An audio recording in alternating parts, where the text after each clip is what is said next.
From the 1011 Now streaming studio, this is 1011's Morning Pulse. Sponsored by Murray Roofing.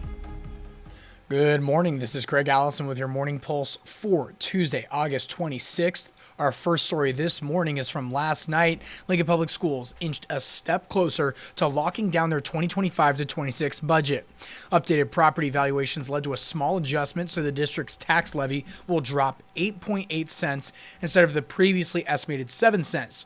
Meaning the average homeowner will pay slightly less in LPS property taxes than anticipated. Public will have additional chances, though, to comment on the budget, including at tonight's Board of Education meeting. The final budget will be submitted to the state at the end of next month, and you can find out more about this story on 1011now.com. To our crime tracker now, 36-year-old Corey Cram, accused of setting a vacant home and a golf course shed on fire earlier this year, has been found guilty.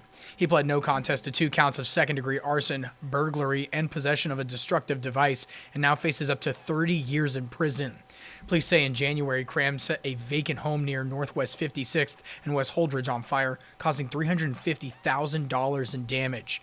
And a few days later, torched a maintenance shed at a Newmark golf course, causing over $1.2 million in damage. He'll be sentenced next month.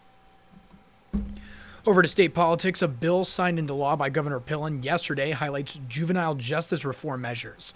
Part of the bill stems from a murder case last fall when an Omaha Uber driver was shot and killed. 6 people under the age of 18 were arrested, including an 11-year-old. State law says the 11-year-old was too young to be detained.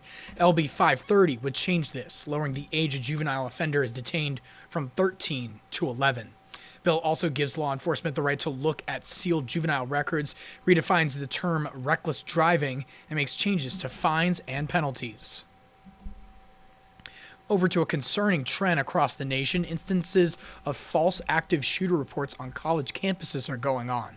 Yesterday, scares were reported at Colorado, Kansas State, and Iowa State, the latest in a string of incidents as many universities return to school.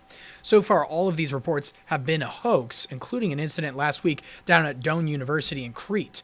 It's unclear if all of the swatting calls are tied together. And wrapping things up with your final story on the lighter side, at the State Fair, the Nebraska Game and Parks Commission has their exhibit up and running again this year. It's a hallmark of the display. It's 6,500-gallon fish tank stocked with fresh fish from Nebraska lakes. The goal is to showcase the wide variety of species that call the state home, but setting it up is no easy task. Planning for the tank starts in February, with workers gathering the fish only days before the fair kicks off. You can check out the incredible display for yourself during the fair in the Nebraska building. That is your Morning Pulse for this Tuesday morning, and we'll wrap things up with a look at your 7-day. Again, another nice, cool morning.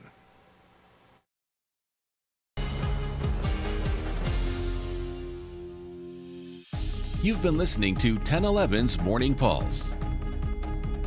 Watch, listen, stream on the 1011 Now app, on YouTube, or wherever you get your podcasts. Sponsored by Murray Roofing.